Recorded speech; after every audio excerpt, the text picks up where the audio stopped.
Yeah, I'm Danny Davis. I'm born and raised in Oklahoma, pretty much Oklahoma City. I was born, went to high school in Yukon, which is like 20 minutes west of there. Um, but yeah, Danny Davis. Been doing music since I was like in seventh grade. When my brother showed me the Strokes and Blink 182 and Weezer and guitar bands like that. Uh, Ben Queller, bands like that. So been writing music since I was in seventh grade. I started with pop punk and then kind of got into bluegrass, folky stuff, and then pop folk kind of things, and then eventually Husbands, which is kind of more the indie rock thing. So yeah, been doing music forever. Been writing, mixing, um, recording, all the stuff. Nice. It's coming out this week, It is. Friday the 13th. Oh Was this shoot, I didn't even know planned? that. Friday the 13th. I I thought it was like October 7th for a very long time because I was just reading a lot of dates for a lot of reasons. So for a long time I kept telling people it was October 7th. So um even now I'm like, okay, yeah, Friday the 13th, but I wasn't thinking Friday the 13th. I was just thinking October 13th. But yeah, I guess that is a Friday and not planned. No, it was planned the date, but not intentionally Friday the 13th, but there you go. In October too. So extra spooky for you. I you have a fourth album. It's called Cuatro. I'm curious as to why you named it Cuatro. In some ways, that's like an homage to old bands like Led Zeppelin or, Mac DeMarco named his second record too. Led Zeppelin would do the number thing. I always like the number thing just because it's sort of like makes it very canon and explicit where this is coming in the catalog. Because a lot of times people think our EP that we did in 2018 was a record. So it's just sort of like, no, this is the fourth one. Um, and it's in Spanish because I moved to Costa Rica part time at the beginning of last year, so it's kind of an allusion to me always wanting to move to some Spanish speaking country. So it's like instead of just naming it four, it's like cuatro, like that. So it's kind of an allusion to both of those things. Also, it just sounds cool and looks cool on paper. The word quattro, I like the word. It does, and it doesn't help that I'm Yeah. learning Italian, so my mind's like, is that four? Is that really how you spell four? Right. Yeah. So, with that in mind, um, this album on its own feels so. I always just think of it as like this, like back in time, like the reminiscent like nostalgic time period. Because you have such like random influences of like past, I want to say past 60s melodies I can hear instantly when I was hearing this album, especially with the first three songs, um, with Super New China, Face Melt, and Old Town. Those were like my top three. But Nice. Vangelis, however, is the one song I keep grabbing back to. So I'm Nice. It's curious. it's cool that you've listened to it. I haven't talked to a lot of people who have listened to it yet, so it's like fun to talk to people who have actually gotten to hear it and have Yeah, thoughts no. on it. I am curious in terms of the writing process for Evangelist. Yeah, so that one started at the beginning of making this record.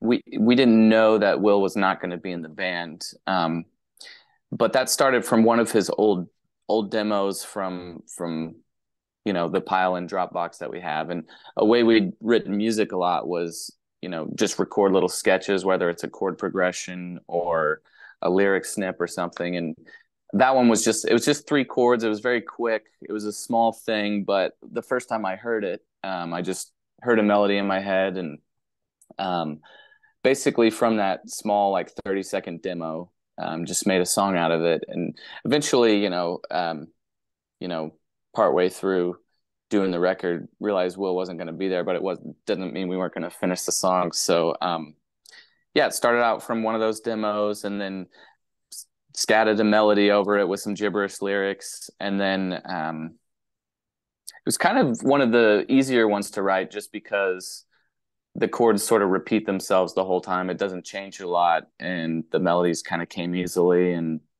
once I realized the chorus, I wanted it to be um, about this synthesizer player that I love who does a lot of ambient music. I kind of like how people call on patron saints, to give them help in times of distress or something. So I was just calling on my favorite synth guy. So that's kind of like what that's about. But yeah, that kind of just that one was very regular and quick. That one, the songwriting process for that one. Ooh, okay. And so with that being said, you mentioned earlier this was Will's part. Was this Will's like last part of the as a part as the member of Husband, or was there like another song that was like the official last one? That was probably, I think there are three songs on the new record that had some of involvement with Will. That was one of them. Um, Mazzy was one of them, and Can't Do Anything was one of them. And Mazzy and Can't Do Anything were from maybe as far back as 2016. Like, and that was me just reaching into the Dropbox, being like, "What's something that we've always had around and never did a song for?" And those two songs I'd always wanted to kind of finish. So those were older. So yeah, that was the most recent and I guess final contribution in terms of chord progressions. We re-recorded everything obviously for all of those, but as far as like the last writing contribution, that would be that song. Yeah. Okay. I am curious because I noticed it was there was an interview that you guys did for South by Southwest back in March. Um, before this, before it was, I guess, now announced that it was just going to be just you on this album. Um, Mm-hmm. may I ask what happened between the two? Yeah, no, it's real straightforward. We're Okay. great friends. But basically what happened is when we were on tour in March, or maybe it was before that, one of our tours, Will got this job offer for a great job at a Chicago law firm, and kind of one of those ones you just don't turn down. So that, and he also had a third kid and was working on. So anyhow, just he also was involved in this new venue in Oklahoma City, setting that up, and basically his commitments were adding up, and I was kind of just moving forward with the band stuff. So as there were fluctuations in busyness, for both of us, as we were always has been in this band. And so when he wasn't available to do stuff, I would just keep on moving. So I was moving on this record, assuming that at some point, he'd pop back in when he found some time. But just being on the road, the third kid, new job, and the new venue, just all sort of added up to just not having time. And I'd been kind of been leading this way a little bit for a while in terms of just, I was increasingly involved with this thing after quitting my job. So as his time commitments increased, mine was decreasing and increasing more towards the band. So it just kind of was a natural thing to happen, but still friends.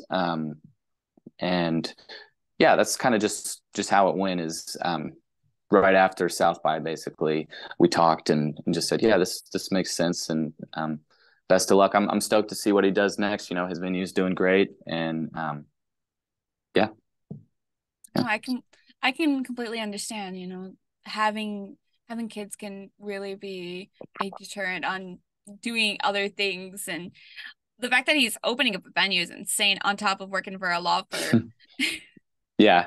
No, he's ambitious and always successful, and his kids are amazing and whole family's great. So yeah.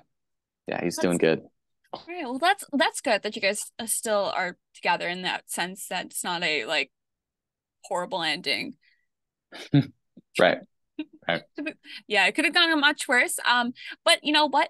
It's still going to go into a great pathway for you because you are now full time into this career of music and you have this new album out this week.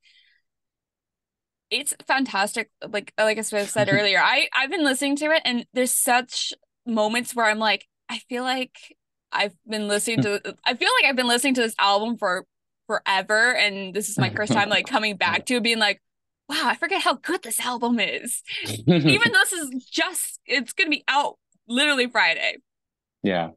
Well, thank you. That's super sweet to say. And again, it's cool to hear people who have heard it. I didn't even realize when, we'd be talking that you had the record. So it's cool that you've listened to it, and Yeah. I'm glad you like it too. Yeah, worked hard on it. It's kind of a relatively fast time frame in terms of, when we got the assignment to finish it by March, it was like, okay, well, yeah. So it was, feel proud of it and stoked that it's going to be out next week.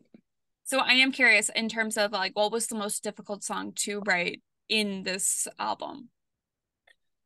Um, Because you said that, this may, was all a collection of from past memories to new memories blending in with each mhm. other. Yeah, yeah, which is kind of how it's always gone, but especially this time, there were at least four that were no, it's always gone that way where we just kind of new ones come, but also old ones finish themselves. So I think the one that was hardest to write would be the very last one, Sun Dried, which began as two different songs. There's an outro that sort of amplifies at the end, and then the beginning part. Um, and I liked parts of one of the songs, which was called Sun Dried, and then there was a second song called Brushwood, and eventually it sort of made sense to combine them because they used similar chords and had kind of a similar vibe. But lyrically, it changed quite a bit from version to version, and to mesh them together, it had to, say something cohesive. So I think just by nature of how long that one took, I spent a lot of time trying to finish the first song and a lot of time trying to finish the second, and it didn't finally come together until they joined. But I think it was just because I had something to say finally that made sense that could sort of use both of those um, song sections that it finally came together. So probably that was the hardest one, is Sun Dried. Notice also that one's the longest one out of all the songs. Like everything kind of ranges Mm-hmm. between like 2 to 3 minutes. Mm-hmm. That's kind of cool. Yeah. Um, I love short little songs, and sometimes on the last song, I, at least in records, I like a lot of times people would just be a little more indulgent with stretching it out and letting things go for longer. And maybe to a fault, I just like keeping things concise most of the time. So since that was the last song and it was sort of different textures than the rest of the album, kind of more acoustic. Um, and because there were a lot of ideas from those two songs to fit in there that was working, it was like, all right, well, we'll just make that a little bit longer than the rest of them. That's fine. It's okay to have 4 minute song every now and then, which yeah. is normal for most bands, but I love 3 minute songs. So yeah. So I am curious, we started out with we went from Sun Dry. I want to go back to the first song, Super New China. I'm curious as to why you started with that one being the first song on the whole album. I was gonna say playlist for a Well, second. yeah, that was one of the more recent tracks that was finished or written. Sorry. So that was one of the most recent tracks that I wrote for the record. So it was fresh. It felt good. It was happy. It was optimistic. So the record, like, if it's telling a story, I think the story would start something like, well, I don't know. I guess I was just in an optimistic mind state most of the time through this record. That's kind of what it's about, is just optimism, and also about, just navigating the dynamics and, emotions that come with Will leaving the band, because halfway through that became evident. So songs began to be about that a little bit. But that was one where I was just stoked to be in Costa Rica, and, things around me in life or in the world in life were not always perfect. But, when I just looked right across from me and saw my wife, it's just like, all right, well, things may be wrong, but we're just tiny people among many, many people, and we love each other and have a good time. So that's kind of what it was about. Um, I just liked, also, it was sort of, it's not dissonant, but there's a little bit of tension at the beginning and it releases in a chorus. So I don't know, it just felt like right to put it at the beginning. I'm curious as to what the inspirations behind uh, general wise in terms of influence of music. Yeah, definitely, influenced by 60s music. My dad, the beginnings of my musical life, I guess, where my dad showing me things that he loved from the 60s, a lot of Beatles, a lot of Beach Boys, and then 70s stuff like the Eagles and Neil Young, who was, I guess, 60s and 70s. But all the music he would show me had tons of harmonies, lots of cool guitar riffs. So yeah, I don't consciously evoke that stuff, because when I'm writing, um, it's mostly just seeking out melodies and how to present melodies and words that are coming to me. That's kind of where my focus is. Whereas some people are the opposite, where they have sonic identities and awesome tones, and they kind of have to inject melody and words into a great atmosphere or sonic texture. Mine is mostly about finding the textures and tones afterwards. So as far as the sound goes, that's always secondary to the melodies and words. What am I saying? What am I saying? I don't know what I'm saying. But yeah, You're all good. influenced by so many things, but it's often melodies and words, which is harder to pinpoint where that comes from. But I certainly am. I do love reverb. I love guitars, and I like when you can tell what the instruments are. I think that's something I wanted to do on this record versus the last one, Full On Monet, where it's like kind of weirder sounds. This was more like traditional textures happening just because I like to hear that, and it's whenever you do something different right before it, you kind of want to switch it up a bit. So switching it up just meant doing more traditional sounds. So, I get it. yeah. Yeah, because Yeah, long-winded answer. I don't know if I answered the you're good. question You're right, good. but I probably yeah. said the question weirdly. Because I think in the terms of like, I guess when I think of 60s, I think of that like that more of that clean sound, and there's a bit of kind of like not say like I guess like a jazz influence in there that doesn't feel um something you would normally hear in today's music.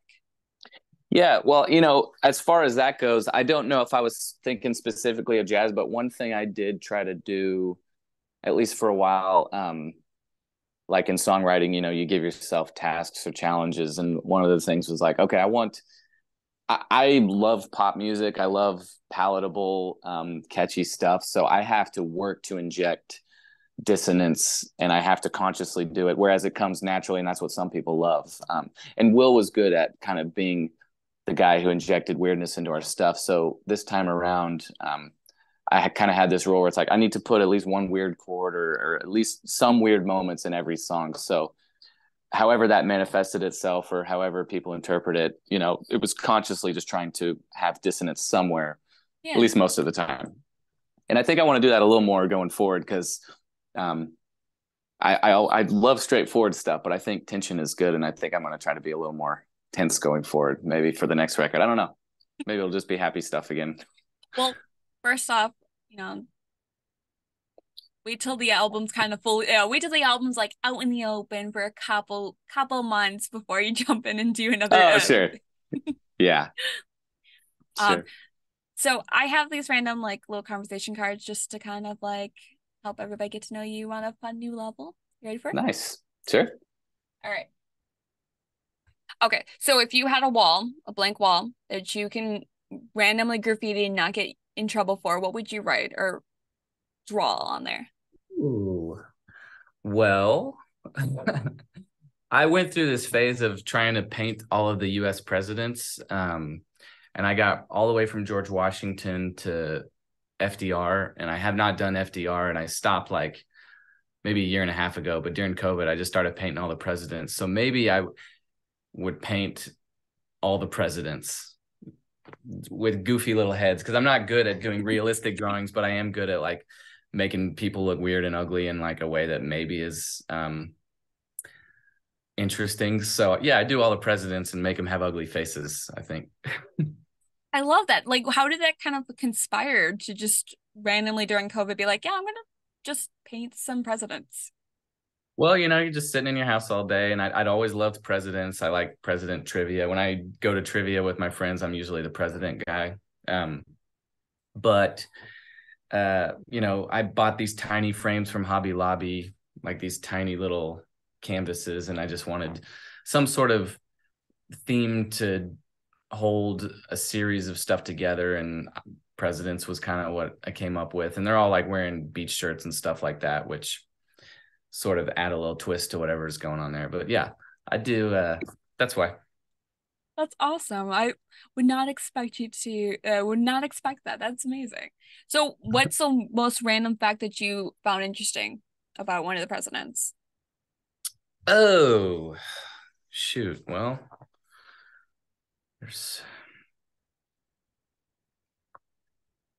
I'm gonna have to like rack my brain. I listened to this podcast called Presidential that goes through all of them. And it's got to be something from one of those.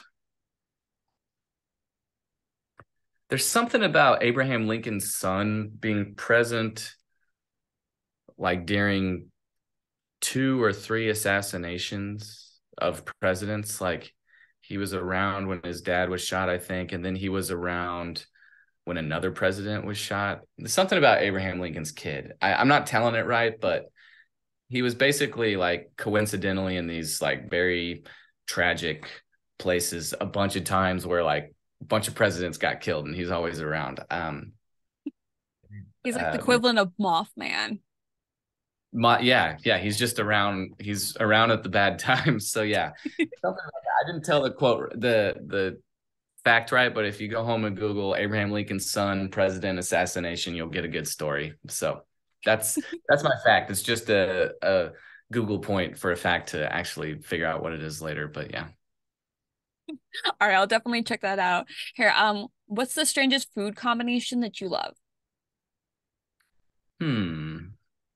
Something I used to do as a kid a lot that my brother and sister would do, which I thought was strange, but my wife told me this is normal. But junior mints and milk. I don't know if that's weird or not, but if you drink milk while you're eating junior mints, like you take a bite of a junior mint and then take a swig of milk, it's really good. It's like a mint somehow. Yeah, no, I get that. I used to do something similar with that with Andy's mints. Oh yeah. Yeah, that would be the same minty cream sensation going on. So yeah. Otherwise, food combos, I'm pretty normal. I've got like but I generally like very regular things.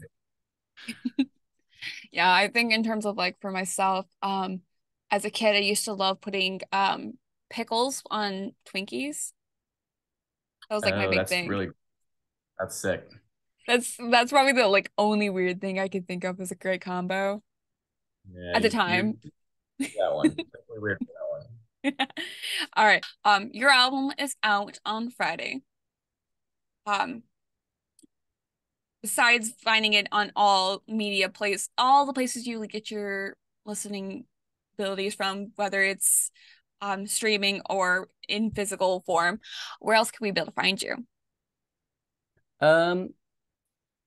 Instagram at husbandsokc. I'm pretty active on there. And then husbandsokc.com, we put all our tour dates and merch, and that's like the best place to buy merch.